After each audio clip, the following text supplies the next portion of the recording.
Asesino rompe a llorar después de que la víctima de 8 años es encontrada viva. ¿Cómo una niña de 8 años logró sobrevivir a un secuestro y agresión sexual?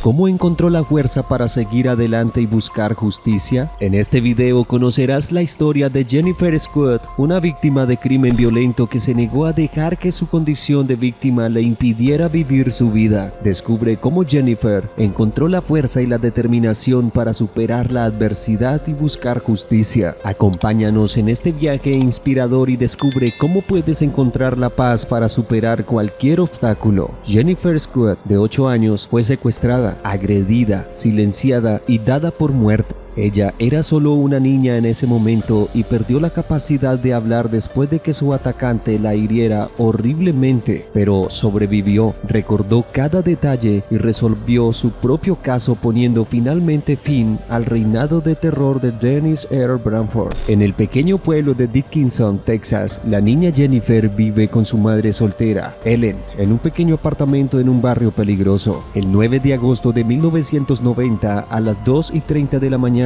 Ellen excepcionalmente le pidió a Jennifer que se fuera a dormir a su propia habitación porque necesitaba levantarse temprano a la mañana siguiente. Jennifer fue a su habitación y leyó hasta quedarse dormida. Por la mañana, Ellen no pudo encontrar a Jennifer y la ventana de su dormitorio que da al estacionamiento estaba abierta de par en par. En algún momento de la madrugada del viernes, Jennifer Scott, de 8 años, fue secuestrada en el dormitorio de su apartamento. Más tarde ese día, a las 6:30 de la tarde, la policía recibió una llamada de algunos padres de la zona. Sus hijos estaban jugando en el campo al lado del pueblo y tropezaron con algo. Horrorosamente, se dieron cuenta de que era el cuerpo de una niña. En un helicóptero de vuelo salvavidas habrían rescatado a Jennifer Scott. Sus heridas eran tan graves que era poco probable que sobreviviera. El estado de Jennifer era grave. Le habían cortado la garganta de oreja a oreja. También se supo que probablemente habría sido agredida sexualmente. Estaba en un estado tan horrible que le impidieron a su madre entrar a la habitación. Inexplicablemente, su atacante no alcanzó ninguna de las arterias principales de su cuello. Su cirugía fue un éxito. Sus vías respiratorias estaban estables. Cuando Jennifer recuperó el conocimiento después de la cirugía, su comportamiento cambió repentinamente. Era un paciente difícil de tratar porque tenía muchos médicos varones y les tenía miedo. El departamento de policía de Dickinson envió un equipo completo para atender su habitación en el hospital. Con esto, además de todos los médicos y el personal masculino, Jennifer terminó en un estado de pánico constante. Todo el mundo era sospechoso. Un detalle extraño en ese momento fue su desconfianza hacia todos y cada uno de los agentes de policía. Pero este hecho terminará teniendo mucho más sentido una vez que Jennifer comenzó a compartir su versión de los hechos. El desafío era principalmente extraerle información, pero por obvias razones Jennifer no podía hablar. Como no tenía otra opción, le entregaron una libreta y unos bolígrafos y le pidieron que respondiera las preguntas por escrito. Era principalmente su madre quien le escribía notas y ella se las entregaba al oficial que estaba afuera. A pesar de tener solo 8 años, se la consideraba muy inteligente para su edad. Fue muy detallista en la forma en que escribió los eventos. Entonces Jennifer comenzaría a transcribir los hechos. Después de quedarse dormida en su habitación, se despertó en brazos de un extraño. Él corría con ella, cargándola por la acera, e inmediatamente trató de gritar, pero él le tapó la nariz y la boca. Él le susurró que era un oficial de policía y que necesitaba calmarse. Luego subieron a un auto y él la sostuvo en su regazo mientras se alejaban. En ese momento supo que algo andaba mal. Por un lado, sabía que la policía eran los buenos, pero por el otro, le habían dicho que nunca confiara en un extraño. La niña creyó que era un oficial, pero una parte de ella tenía miedo. Sabía realmente que algo andaba mal. Esto le dio a la investigadora una idea de por qué no confiaría en ningún hombre, especialmente en los agentes de policía. La niña también redacta que en un momento a otro empezó a darse de cuenta de que en realidad habría sido secuestrada. Tenía mucho miedo de lo que pasaría después. Para calmarla, el hombre entró en su coche en la escuela primaria local. Allí allí, les dijo que esperaran hasta que salga el sol para que su mamá fuera a recogerla. Recuerda haber esperado ansiosamente en los faros, pero nunca llegaron. El hombre fumaba, bebía y le ofrecía dulces, una gran señal de alerta para cualquiera que esté familiarizado con el peligro de los extraños o con otros programas de seguridad infantil que se enseñaban en las escuelas en esa época. La niña recordó al hombre decir: bueno, tu mamá no viene, y arrancaron en el auto. Salieron de la ciudad y se detuvieron en un campo. Allí, Jennifer empezó a hacer preguntas. Era una niña de 8 años muy curiosa. Lo que estaba interrogando quería que le demostrara que era un oficial de policía. Quería saber: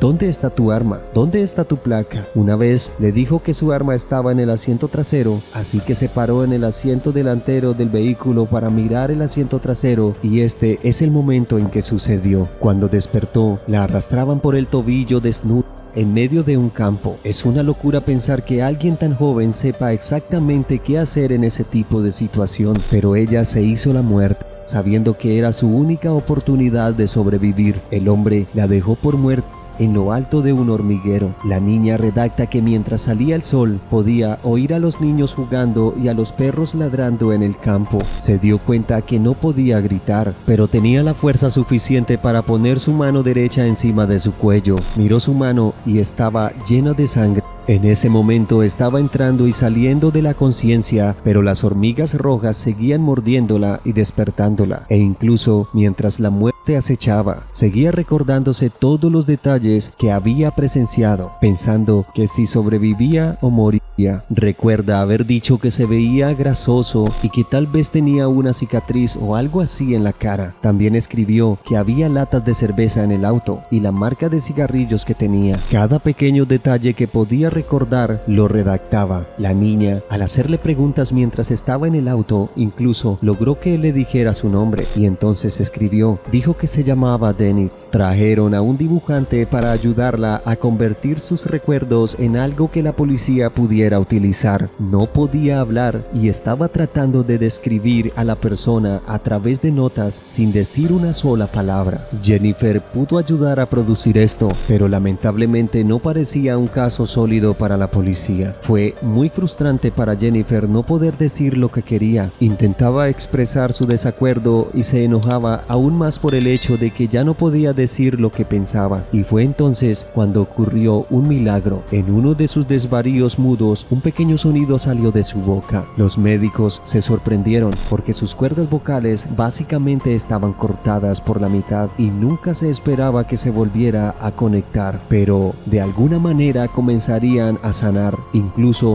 recuperó la voz mientras estaba en el hospital. Poco después la dieron de alta del hospital, regresó a casa e incluso regresó a la escuela el año siguiente. Pero volver a este mundo donde fue tan brutalmente atacada, ¿quién querría volver a eso? Jennifer no fue la única que pasó por un trauma en ese momento. Todo el pequeño pueblo Dickinson la siguió porque toda la comunidad estaba nerviosa. Nadie sabía quién le había hecho esto. La policía añadió más personas a su departamento y comenzó a colocar agentes en los patios de las escuelas e incluso dentro de las aulas. Jennifer terminó esperando 18 años sin señales de progreso en su caso. Luego habría recibido una llamada telefónica diciendo que el detective Tim Cromie se haría cargo de su caso y quería reunirse con ella. Por primera vez en años, un oficial de policía quería ayudar a Jennifer a resolver el caso. Se puso en contacto con el FBI y les pidió que analizaran las prendas que encontraron en el campo 18 años antes. A menudo, al trabajar en casos sin resolver, el tiempo es tu enemigo. La gente se olvida, la gente se aleja, la gente muere. Este fue uno de los beneficios del tiempo. En este caso, fueron los avances de la tecnología en el campo del ADN. A medida que pasaba el tiempo, el optimismo de Jennifer se estaba desvaneciendo. Si no se lograba conseguir un resultado de ADN, el caso no se podría resolver. Los trámites duraron un año entero, pero no fueron infructuosos. Eran las 2:30 de la mañana cuando suena el teléfono de Jennifer y es el laboratorio de ADN. El examinador de ADN le dijo: obtuvimos un resultado el 22 de septiembre de 2009. El FBI les dio un nombre: Dennis Earl Bradford.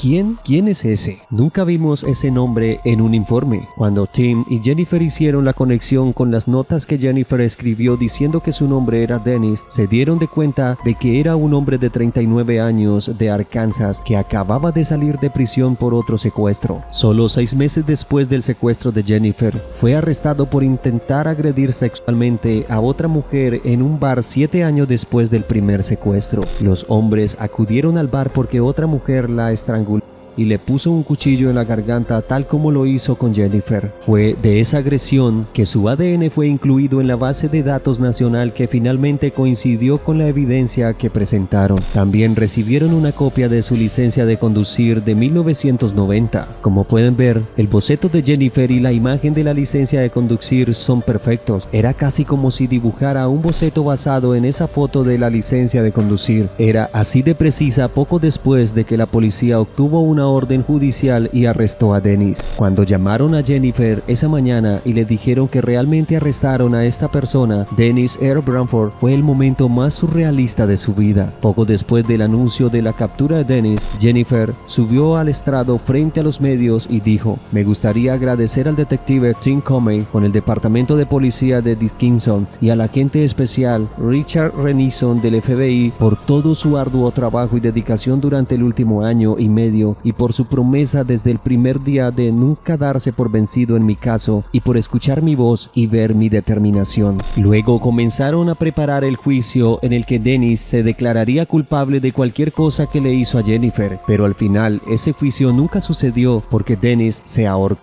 en una celda una vez que estuvo encarcelado. El día que se habría llevado a cabo el juicio, Jennifer fue a su tumba y le leyó su declaración de impacto de víctima. Jennifer Squid es un ejemplo de fuerza y determinación. Su historia es un recordatorio para todas las víctimas de crímenes violentos de nunca perder la esperanza de buscar justicia. No importa cuánto tiempo pueda tomar o cuán difícil pueda ser, con determinación y usando tu voz puedes hacer cualquier cosa. Jennifer se negó a dejar que su condición de víctima le impidiera vivir su vida.